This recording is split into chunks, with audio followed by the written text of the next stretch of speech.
Parental rights revoked. These are three of the most devastating words a judge can utter, reserved for the most extreme cases. This is the story of how a Wall Street king, a man who commanded billions with a single phone call, heard those very words. It all started in a luxury baby boutique, amidst the innocence of cashmere onesies and pastel colors. A single, cruel phrase, whispered like a viper's hiss, "You're just the womb." That sentence was the spark that ignited a firestorm, burning a modern-day fairy tale to the ground and proving that a mother's ferocious love is the one force of nature that no amount of money can ever control. He was a titan of Wall Street, a man whose name was whispered with a mixture of awe and fear in the most exclusive boardrooms. She was his radiant, heavily pregnant wife, the envy of every socialite in New York City.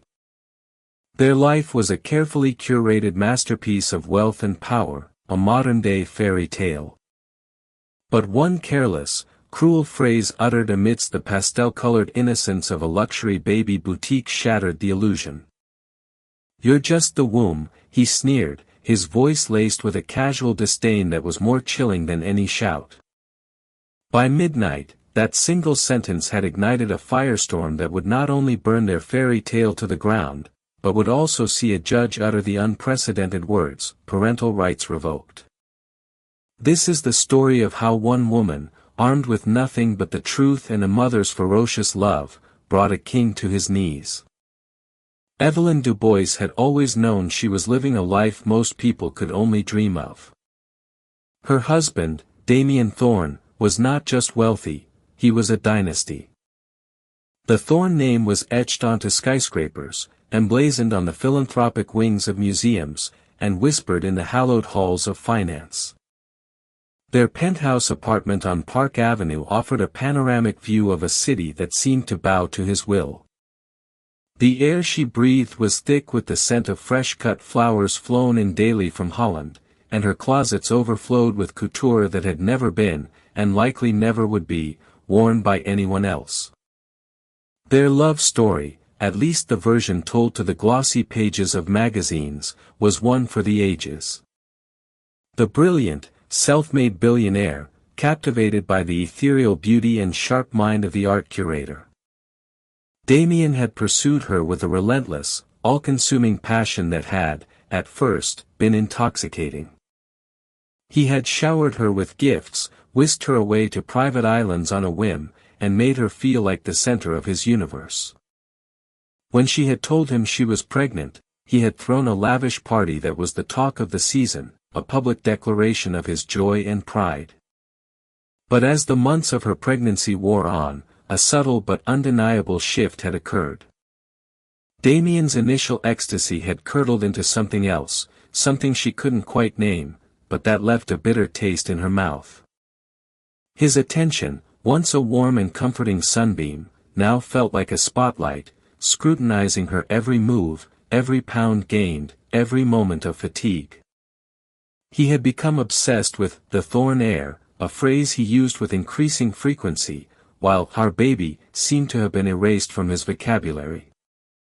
The pregnancy itself had been difficult, a far cry from the serene, glowing experience depicted in the magazines that now featured her on their covers. She had been plagued by severe morning sickness, debilitating fatigue, and a host of other ailments that had left her feeling like a stranger in her own body. Damien's reaction to her struggles had been one of thinly veiled impatience. He had hired a team of the best doctors, nutritionists, and prenatal specialists money could buy. Not, she was beginning to suspect, out of a deep concern for her well-being, but to ensure the vessel carrying his legacy was functioning optimally. The day it all shattered began like any other in their gilded cage. Evelyn had awoken to the soft hum of the city below and the sight of Damien already dressed in a bespoke suit, talking animatedly on his phone, his back to her. He didn't say goodbye, merely gestured to the breakfast tray a silent maid had placed on her bedside table.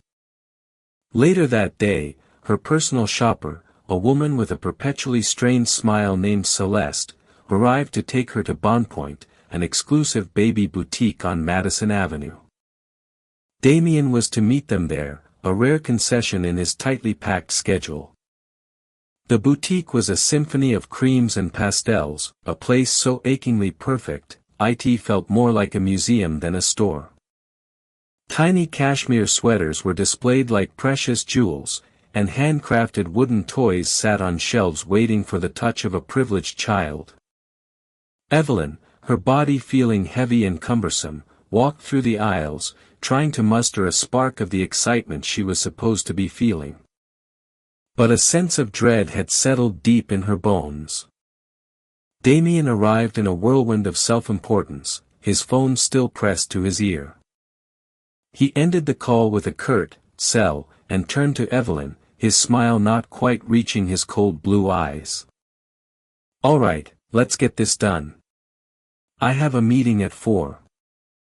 He strode through the store with the air of a man conquering new territory, dismissing Evelyn's tentative suggestions with a wave of his hand. "No, not that. That one, the fabric looks cheap," he said of a soft, organic cotton onesie.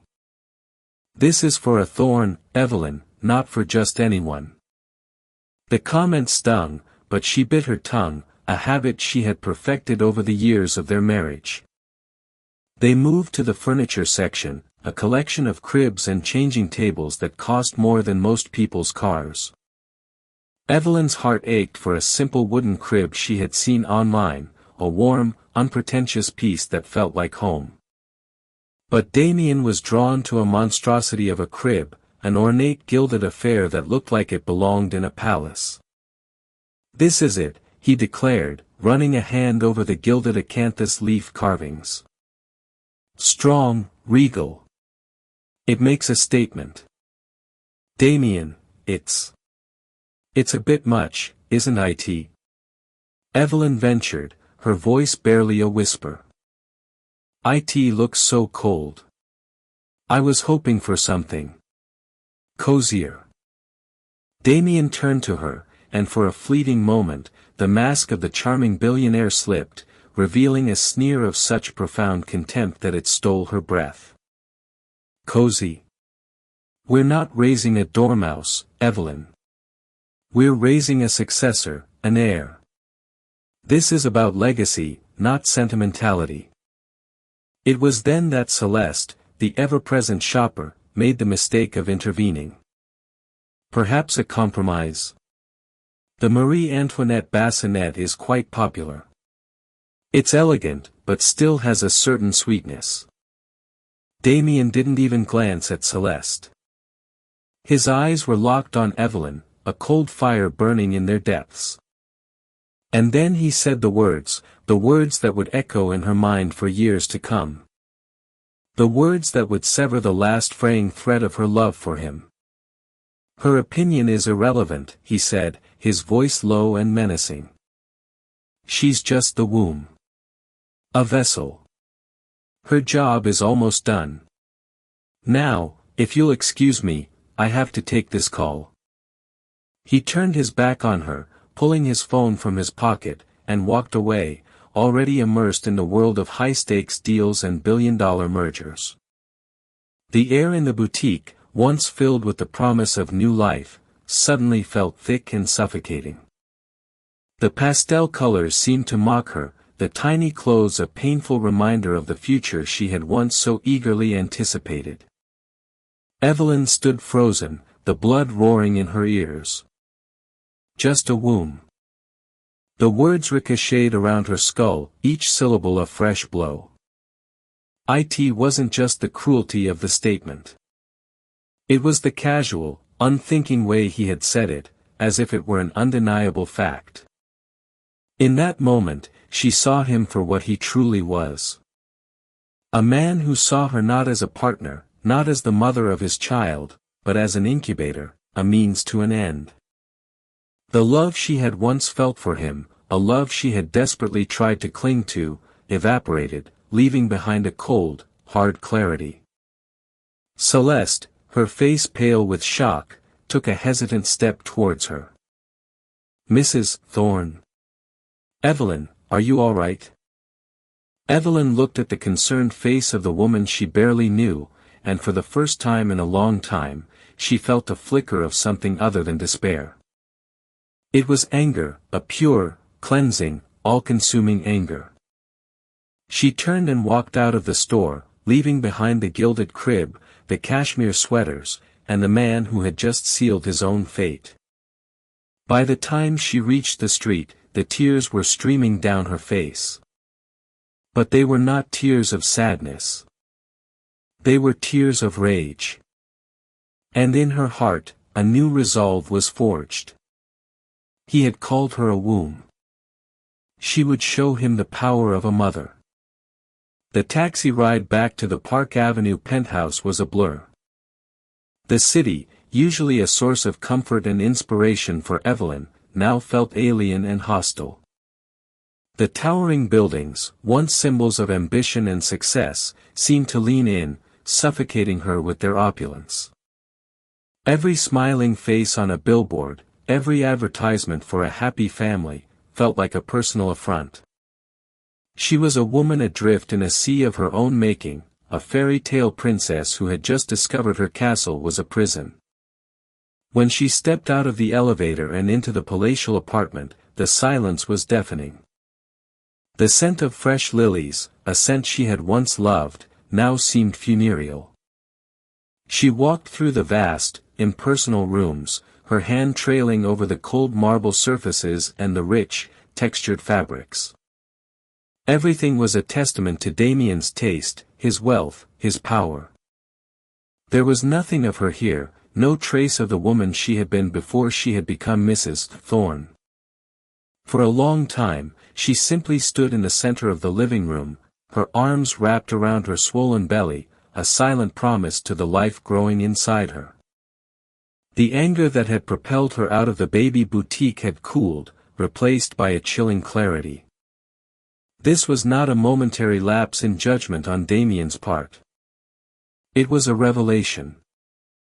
It was the truth of their relationship laid bare under the harsh fluorescent lights of a children's store. Her mind raced, replaying the countless small slights, the casual dismissals, the moments of cold indifference she had brushed aside, desperate to maintain the illusion of their perfect marriage.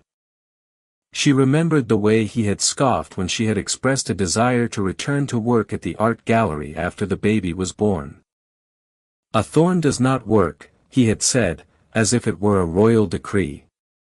She remembered the prenuptial agreement, a document so thick and complex it had taken her lawyer a week to decipher, a document that essentially stripped her of any claim to his fortune. A document she had signed without a second thought, blinded by what she had believed to be love. The sound of the elevator door opening jolted her from her reverie. Damien strode in, his face a mask of irritation. "What the hell was that, Evelyn? You walk out on me in the middle of a consultation. You made a scene." Evelyn turned to face him, her heart pounding in her chest. But her voice, when she spoke, was steady, devoid of the hysteria he so clearly expected. "You called me a womb." Damien rolled his eyes, a gesture of such profound dismissal that it reignited the embers of her anger. "Oh, for God's sake, don't be so dramatic."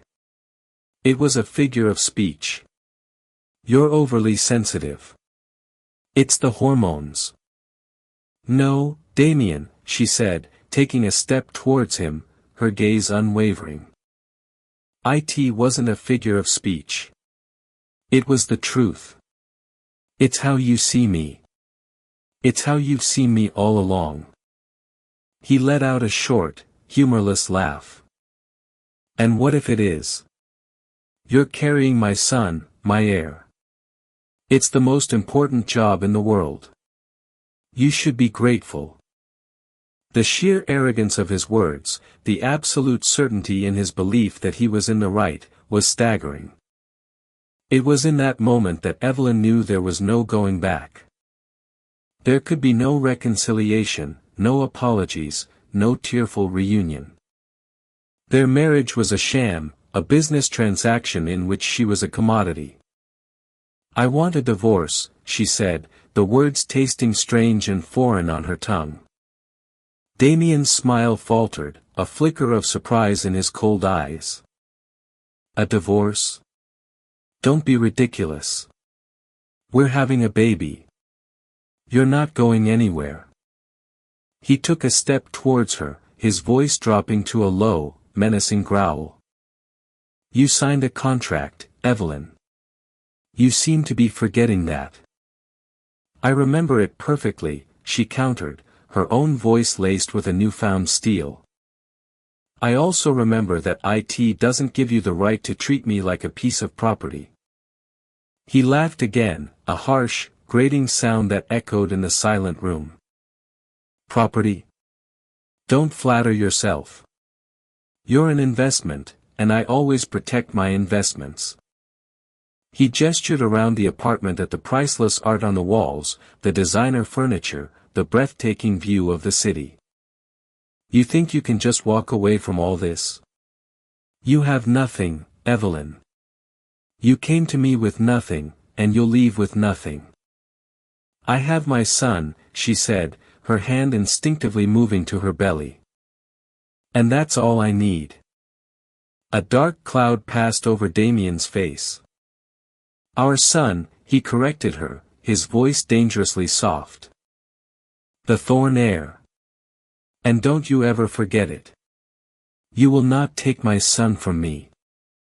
The threat hung in the air between them, heavy and suffocating. But Evelyn was no longer afraid. The fear had been burned away, leaving behind a core of pure, unadulterated resolve. She had been a fool, blinded by love and luxury. But she was not weak, and she would not allow her child to be raised by a man who saw his own mother as nothing more than a vessel. We'll see about that, she said, her voice a quiet promise. She turned and walked towards the bedroom, her movements deliberate and calm. She packed a small bag, taking only the things that were truly hers, a faded photograph of her parents, a well-worn book of poetry, the simple gold locket her grandmother had given her. She left behind the diamonds, the couture, the empty trappings of a life that was no longer hers. When she walked back into the living room, Damien was on the phone again, his back to her, his voice a low, angry murmur. She didn't say goodbye. She didn't look back. She simply walked out of the apartment, out of the gilded cage, and into the uncertain future.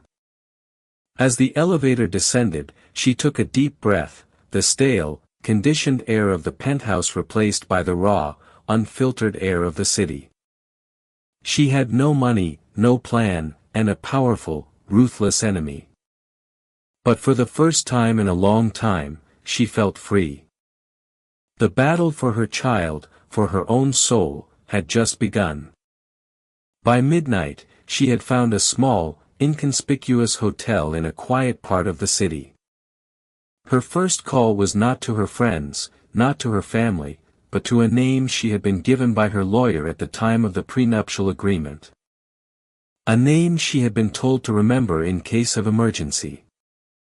Eleanor Vance, a lawyer known for her tenacity, her brilliance, and her unwavering commitment to justice.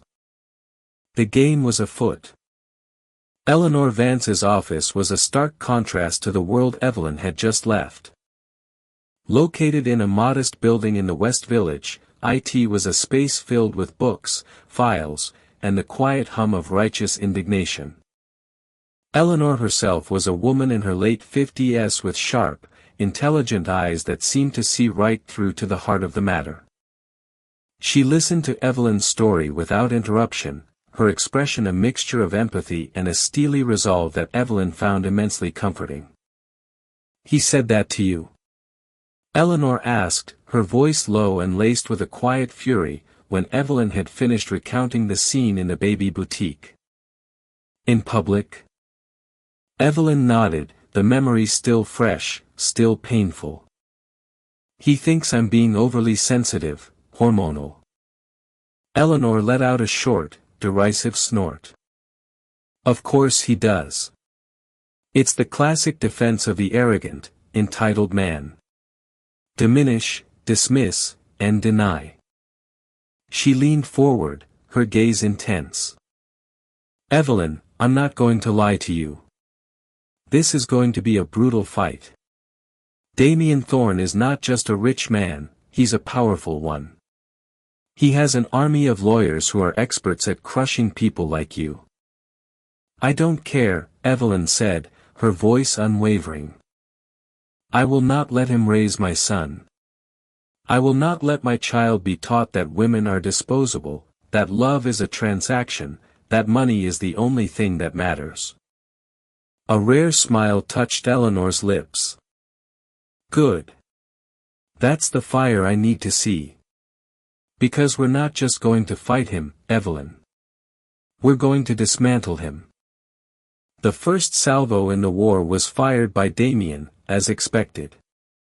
The day after Evelyn left, she was served with a barrage of legal documents, a petition for sole custody of the unborn child, citing her emotional instability and erratic behavior.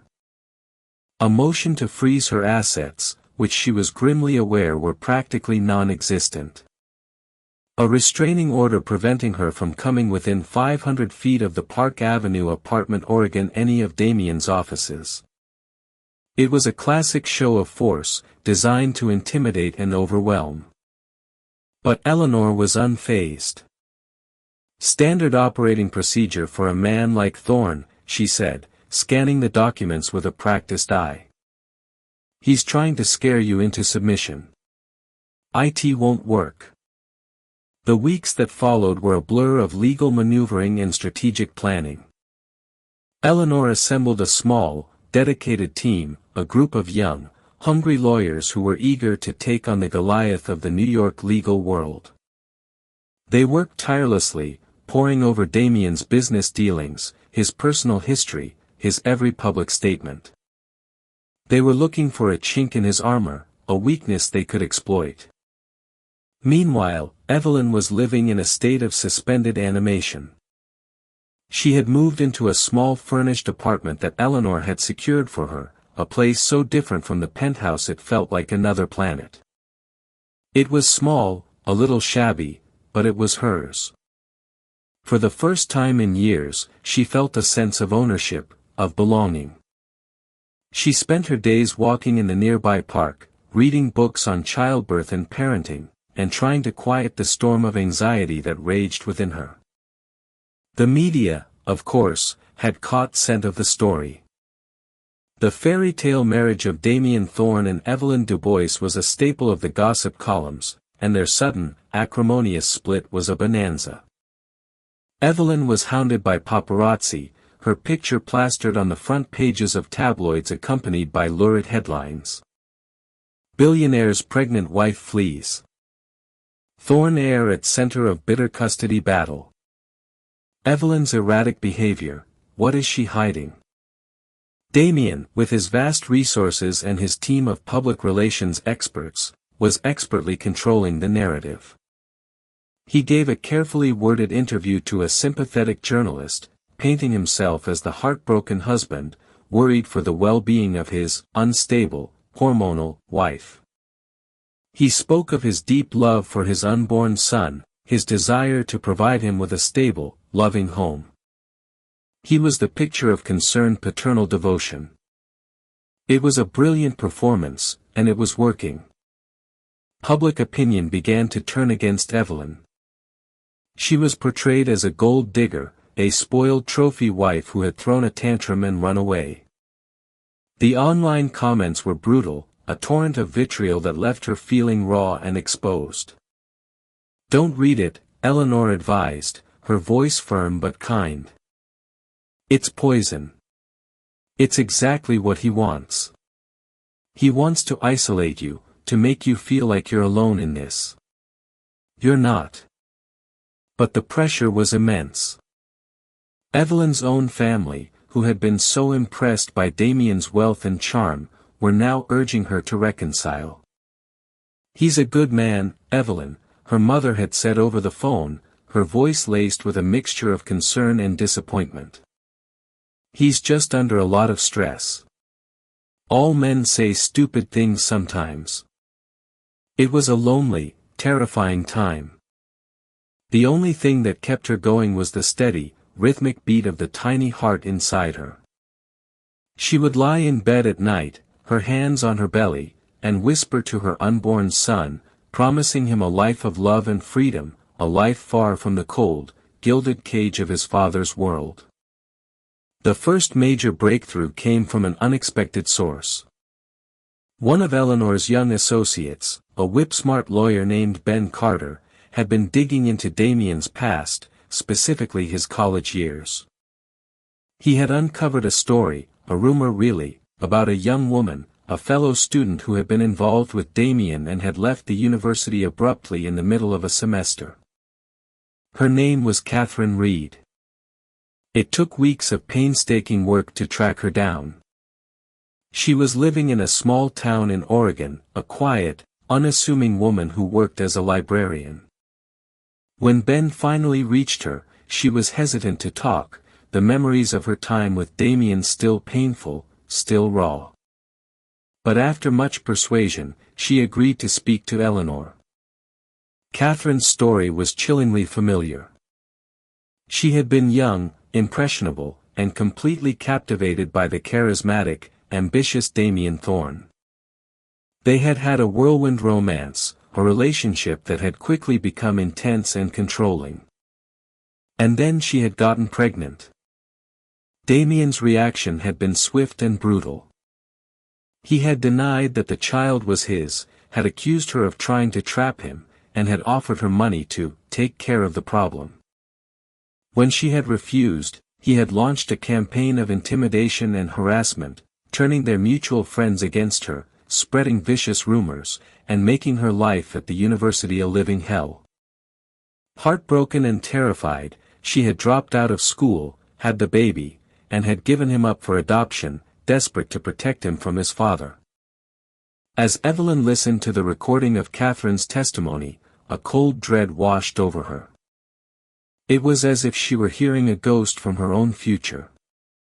The pattern was undeniable, the charm, the control, the utter ruthlessness when his plans were thwarted. Damien hadn't changed.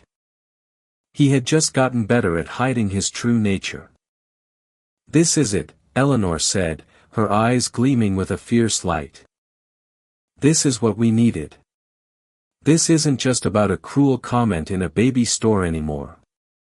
This is about a pattern of behavior.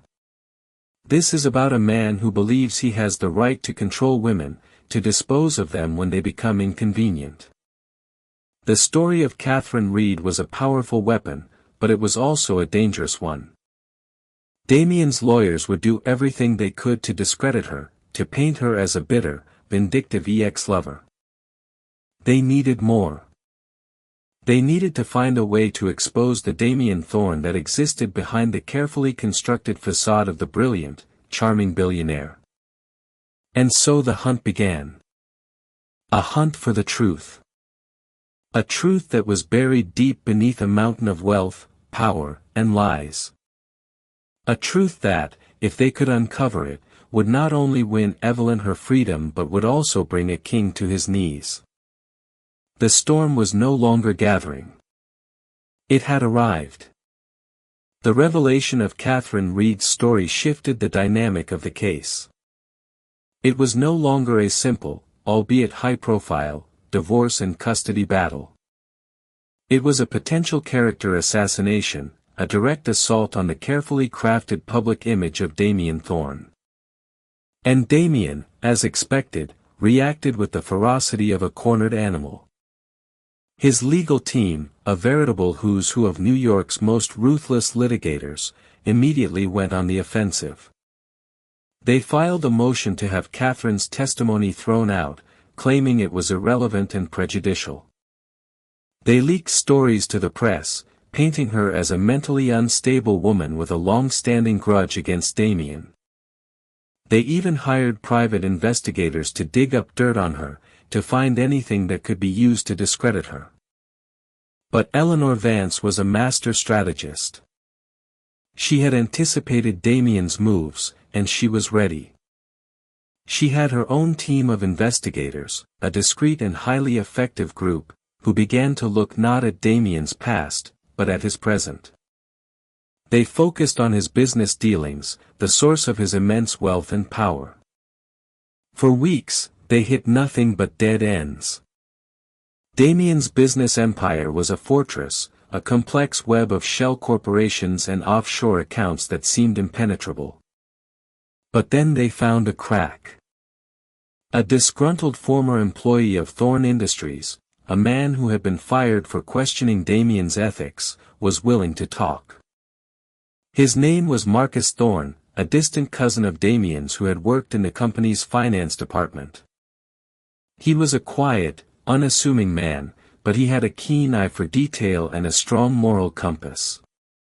He told Eleanor's investigators about a series of creative accounting practices, a system of moving money around that was designed to minimize tax liabilities and hide assets. He didn't have any concrete proof had been too low on the corporate ladder for that, but he knew where to look. Armed with this new information, Eleanor filed a motion for discovery, demanding access to Damien's personal and business financial records. It was a bold move, a direct challenge to Damien's most closely guarded secrets. His lawyers fought it tooth and nail, arguing that it was a fishing expedition, a violation of his privacy. But the judge, a shrewd and experienced woman named Maria Rodriguez, was intrigued. She had seen enough of Damien's aggressive legal tactics to suspect there might be more to the story. She granted the motion. It was a turning point in the case. The floodgates were opened, and what poured out was a torrent of damning information. Eleanor's team of forensic accountants worked around the clock, sifting through thousands of pages of financial documents. What they found was a picture of a man who was not just ruthless in his personal life, but in his professional life as well. They uncovered a pattern of predatory business practices, of hostile takeovers that had destroyed small, family-owned companies, of shady deals with foreign investors that bordered on illegal. But the most explosive discovery was hidden deep within the labyrinthine structure of his offshore accounts. It was a series of payments, large, regular payments made to a clinic in a small, discreet European country. A clinic that specialized in genetic research. At first, Eleanor and her team couldn't understand the significance of the payments. But then they cross-referenced the dates of the payments with Damien's personal calendar, which they had also obtained through discovery, and they found a chilling correlation. The payments had begun shortly after Evelyn had announced her pregnancy, and they had been made to a Dr. Alastair Finch, a controversial figure in the world of genetics, a man whose work on genetic perfection had been widely condemned by the scientific community. The pieces of the puzzle began to fall into place. Damien's obsession with the Thorne heir, his cold, clinical approach to Evelyn's pregnancy, his utter disdain for her as a person. It wasn't just about legacy. It was about control. Absolute, total, and terrifying control. Eleanor knew she had to tread carefully. This was an explosive accusation, and she needed more than just circumstantial evidence. She needed to find a way to connect Damien directly to Dr. Finch, to prove that he was not just a passive investor, but an active participant in a morally repugnant enterprise. The opportunity came during Damien's deposition. It was a tense, grueling affair held in a sterile conference room in Eleanor's office. Damien was the picture of cool, collected arrogance, his answers to Eleanor's questions clipped and dismissive. He denied everything, of course. He barely knew Catherine Reed. He claimed his business practices were aggressive but legal. He was a victim, a man whose life was being torn apart by a vindictive, unstable woman. For hours, Eleanor chipped away at his defenses, her questions precise and relentless. She lulled him into a false sense of security, asking him about his childhood, his ambitions, his vision for the future of his company. And then, when he was at his most relaxed, his most arrogant, she struck. "Mr. Thorne," she said, her voice deceptively calm. "Are you familiar with the work of Dr. Alistair Finch?" For the first time that day, a flicker of something not quite fear, but something close to it appeared in Damien's eyes. He recovered quickly, his expression once again a mask of cool indifference. "I'm not sure I know the name." "Really?" Eleanor said, raising an eyebrow. "That's strange, because according to your own financial records, you've paid him over $2 million in the last 6 months. She slid a copy of the bank statements across the table. Damien glanced at them, his jaw tight. "I have many investments. I don't keep track of all of them." "This wasn't an investment, Mr. Thorne," Eleanor pressed on, her voice like steel. "This was a fee for services. The services of a man who believes he can create a perfect human being. A man who believes that parents have the right to choose the genetic makeup of their children. Tell me, Mr. Thorne, what kind of services were you purchasing from Dr. Finch?" Damien's carefully constructed composure began to crumble. A muscle twitched in his cheek. His knuckles were white as he gripped the arms of his chair. "This is outrageous. This has nothing to do with my son." "On the contrary," Eleanor said, her voice rising with a righteous anger. "It has everything to do with your son. You didn't just call your wife a womb, Mr. Thorne. You treated her like one. You saw her, and you saw your own child, as a science experiment. A project to be managed, controlled, and perfected according to your own twisted specifications. You weren't preparing to be a father. You were preparing to be a god." The room was silent, the only sound the frantic scribbling of the court reporter. Damien stared at Eleanor, his face a mask of pure, unadulterated hatred. The facade had cracked, and through the cracks, Evelyn, who was sitting beside Eleanor, could finally see the monster that had been lurking there all along. The fight was far from over, but for the first time, she felt a glimmer of hope. The truth was a powerful weapon, and it was finally coming to light. The deposition was a bombshell. The transcript, leaked anonymously to a prominent national newspaper, though Damien's lawyers screamed Eleanor's name, sent shockwaves through the worlds of finance, society, and media. The narrative began to shift slowly at first, then with the force of a tidal wave. The image of the heartbroken, concerned husband was shattered, replaced by that of a cold, calculating eugenicist. Damien Thorne, the master manipulator, suddenly found himself on the defensive. His board of directors, once a rubber stamp for his every whim, was now in open revolt. His investors, spooked by the scandal, were pulling out in droves. The empire he had built on a foundation of ruthlessness and intimidation was beginning to crumble. But Damien was not a man to go down without a fight. He doubled down, launching a vicious, scorched-earth campaign against Evelyn and Eleanor. He hired a team of public relations, crisis managers, who worked around the clock to spin the story, to portray him as the victim of a smear campaign. He filed a lawsuit against Eleanor for defamation, a desperate attempt to silence her. The custody hearing was set against this backdrop of chaos and recrimination. The courtroom was a media circus, a chaotic scrum of reporters and photographers, all vying for a glimpse of the warring couple. Inside, the atmosphere was thick with tension, a palpable sense of anticipation for the legal battle that was about to unfold. Damien's legal team came out swinging. They presented a carefully constructed case painting Evelyn as an unfit mother, a woman with a history of emotional instability, who was being manipulated by a vindictive, fame-hungry lawyer. They brought in a string of witnesses: a disgruntled former nanny, a society friend whose loyalty had been bought, who testified to Evelyn's supposed failings as a wife and a future mother. It was a brutal, character-assassinating performance, and Evelyn, who was now heavily pregnant and emotionally exhausted, felt every blow. She sat at the plaintiff's table, her hands clasped over her belly, and listened as her life, her character, her very soul were torn apart. But then it was Eleanor's turn, and she was magnificent. She rose to her feet, a quiet, commanding presence in the chaotic courtroom, and began to dismantle Damien's case piece by piece.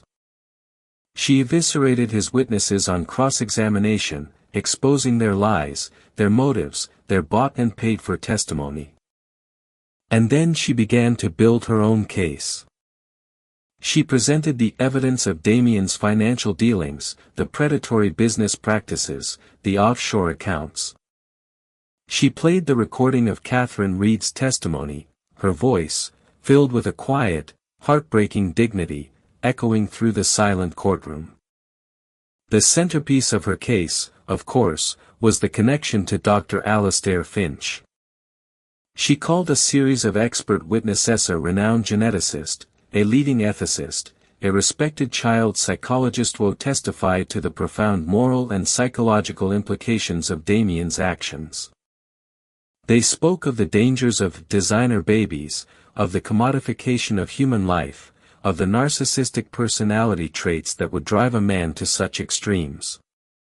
But the most powerful testimony came from a witness no one had expected. A young woman, her face pale but her eyes filled with a fierce resolve, took the stand. It was Celeste, the personal shopper from the baby boutique. Damien's lawyers had dismissed her as irrelevant, a minor character in the drama.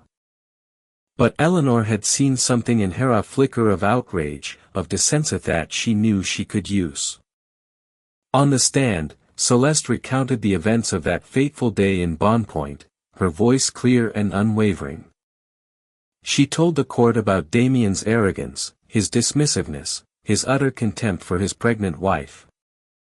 And then Eleanor asked her the question that would seal Damien's fate. "Celeste, after Mrs. Thorne left the store, did Mr. Thorne say anything else to you?" Celeste took a deep breath, her gaze fixed on Damien, who was staring at her with a look of pure menace. "Yes," she said, her voice trembling slightly, but firm. He said, "It doesn't matter. I have the receipts for this one. And the next one will be perfect." A gasp rippled through the courtroom. The words hung in the air, a chilling testament to Damien's monstrous ego, his utter lack of humanity.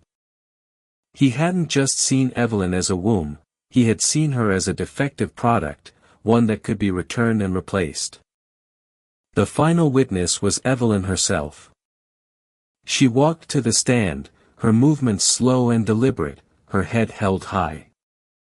She spoke not with anger, but with a quiet, profound sadness. She told the court about her love for Damien, about the slow, painful unraveling of their marriage, about the moment she had realized that the man she had married was a stranger. She didn't need to be dramatic. She didn't need to raise her voice. The truth, in its simple, unadorned horror, was enough. The judge's decision came 2 days later. The courtroom was packed, the air electric with anticipation. Judge Rodriguez entered, her face grim, and read her verdict in a clear, steady voice. She spoke of the sanctity of the parent-child bond, of the profound responsibility that comes with bringing a life into the world. She spoke of Damien's appalling lack of empathy, his narcissistic and controlling behavior, his utter disregard for the emotional and psychological well-being of his unborn child. And then she delivered the final, devastating blow. "It is the finding of this court," she said, her gaze fixed on Damien, "that Mr. Thorne's behavior is so egregious, so profoundly contrary to the best interests of the child, that it constitutes a form of parental abandonment. Therefore, it is with a heavy heart, but a clear conscience, that I hereby order the full and complete revocation of Damien Thorne's parental rights. A stunned silence fell over the courtroom. Damien's face was a mask of disbelief, his mouth agape. He had been so certain of his victory, so confident in his power to crush anyone who stood in his way. He had been so wrong. Evelyn burst into tears of relief, of exhaustion, of a profound, bone-deep gratitude. She had done it. She had faced the monster, and she had won. Her son, her beautiful, innocent son, was safe. The reckoning had come, and a king, a titan, a man who believed himself to be a god, had been brought to his knees by the quiet, unyielding power of a mother's love. The verdict landed not like a gavel, but like a detonation. The immediate aftermath was a deafening cacophony of shouting reporters, flashing camera bulbs, and the digital scream of breaking news alerts that echoed from every phone in the courtroom.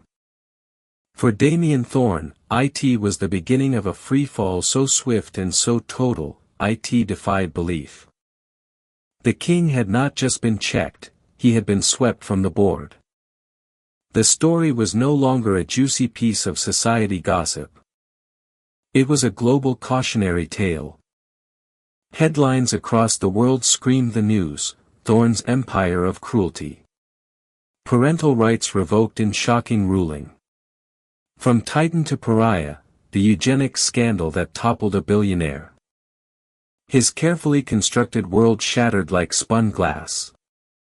The emergency board meeting at Thorne Industries was a bloodbath. The men and women who had once fawned over him, who had laughed at his jokes and feared his displeasure, now looked at him with cold, reptilian eyes. They saw not a leader, but a liability, a toxic asset that threatened to poison the entire corporation. His resignation wasn't requested, it was a foregone conclusion, a desperate act of brand preservation. The stock, once a titan of the Dow Jones, plummeted with sickening speed, erasing billions in value and wiping out the fortunes of those who had tethered their wagons to his star. Damien Thorne, the man whose name was synonymous with power, was now a pariah, a modern-day Midas whose golden touch had turned to rot. He retreated from the world, but there was no sanctuary to be found. Paparazzi hounded his every move, their long lenses capturing images of a man hollowed out by his own hubris. He was seen arguing with lawyers on a yacht in Monaco, his face a mask of purple fury. Another time he was photographed stumbling out of a high-end London bar, his bespoke suit rumpled, his eyes vacant and haunted. The aura of invincibility was gone, replaced by the stench of desperation. His final act of defiance was not a grand gesture, but a petty, vindictive war of attrition. He instructed his lawyers to fight the court-ordered child support payments, to drown Evelyn in a sea of legal paperwork, to make her pay for her victory in time, energy, and peace of mind. It was the last pathetic snarl of a painted animal, proving to the world and to Evelyn that the judge's assessment had been unerringly correct. For Evelyn, the verdict brought not elation, but a profound, bone-deep exhaustion, followed by the slow, dawning realization of freedom. The first few days were a blur. She stayed cloistered in her small apartment, the silence a balm after the storm of the trial. Then, 1 week later, under the quiet, steady glow of a hospital room lamp, her new life truly began. She gave birth to a son. Holding him for the first time was a moment of such raw, overwhelming love that it seemed to heal every wound, every scar left by Damien's cruelty. He was small and perfect, his tiny fingers curling around hers with surprising strength. She looked at his face, so new and full of innocent promise, and the word, perfect, took on a new meaning. It wasn't about genetics or legacy. It was about this singular, miraculous being. She named him Ethan, a name that meant strong, enduring, a prayer and a promise for the life she would give him. In that moment, holding her son, Evelyn knew she had not just escaped a prison, but had arrived at a home she never knew she was searching for. Building that home from the ground up was the next challenge. The move from the Park Avenue penthouse to a third-floor walk-up in Brooklyn was a lesson in humility and perspective. The vast, empty spaces of her old life were replaced by a cozy, sunlit apartment with slightly crooked floors and the charming sounds of a real neighborhood filtering through the windows. Damien's legal games meant that money was a constant worry. There were weeks she stood in the grocery store, carefully calculating her purchases, a stark contrast to a life where private chefs had once catered to her every whim. But these struggles forged a new kind of strength in her. She learned to be resourceful, to budget, to find joy not in possessions but in experiences. Her support network, the one Damien had tried so hard to isolate her from, became her lifeline. Eleanor Vance continued to be a fierce protector in the legal realm, swatting away the petty filings from Damien's lawyers, often pro bono. Her few true friends, the ones who had seen past the diamonds to the woman wearing them, rallied around her, bringing homemade meals, offering to babysit, and reminding her with their simple, unwavering presence that she was not alone. Slowly, she began to reclaim her own identity. She took a part-time job at a small nonprofit that ran art programs for underprivileged children. The pay was a pittance compared to her old allowance, but the rewards were immeasurable. Seeing the joy on a child's face as they discovered the magic of paint, helping a shy teenager find their voice through sculpturite was work that fed her soul in a way no shopping spree on Madison Avenue ever could. She was no longer just a vessel, a wife, or a victim. She was Evelyn. She was a mother. She was a woman with purpose. She raised Ethan in a world of love and light, a world diametrically opposed to the one his father had envisioned. Their days were filled with trips to the public library, picnics in Prospect Park, and finger-painting sessions that covered the kitchen table in a joyous mess. She read him stories about empathy and kindness, about brave heroes who were strong because they were good, not because they were rich. At night, as she watched him sleep, the thought of the future would sometimes creep in the inevitable day when he would ask about his father. The weight of that future conversation was immense. But she resolved to build a foundation of love and self-worth in him so strong that when the truth came, it would be just a story about a sad man, not a wound that could break him. One crisp autumn afternoon, as the leaves in the park were turning brilliant shades of orange and red, she saw a familiar face near the playground. It was Celeste, the personal shopper, pushing her own young daughter on the swings. For a moment, they just looked at each other, two women from different worlds, forever linked by a single ugly moment in a pastel-colored store. Celeste smiled, a genuine, warm smile, and Evelyn smiled back. They sat on a park bench, the awkwardness quickly melting away as they fell into the easy, universal language of motherhood. They talked about teething and sleep schedules, about the joys and frustrations of raising a small child in the city. They didn't need to speak of the trial or of Damien.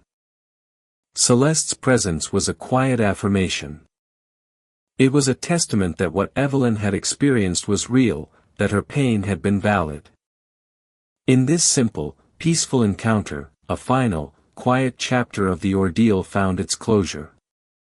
As the sun began to dip below the Brooklyn skyline, casting a warm golden glow over the laughing children, Evelyn pulled Ethan onto her lap. He smelled of fresh air and sweet grass. She held him close, feeling the steady beat of his small heart against her own.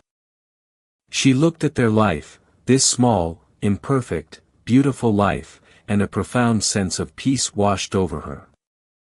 The gilded shackles of her past were gone, melted away by the enduring strength of her own spirit. This was freedom. This was joy. This new dawn was not just a promise, it was her reality. And it was more magnificent than any fairy tale. The story of Evelyn and Damien is a stark reminder that true power lies not in wealth or influence, but in courage, integrity, and the unshakable strength of the human spirit. It's a story about a woman who was pushed to the brink, who was dismissed and degraded, but who rose from the ashes of her shattered life to fight for her child and for her own soul. It's a testament to the fact that even the most formidable giants can be felled by the simple, undeniable power of the truth.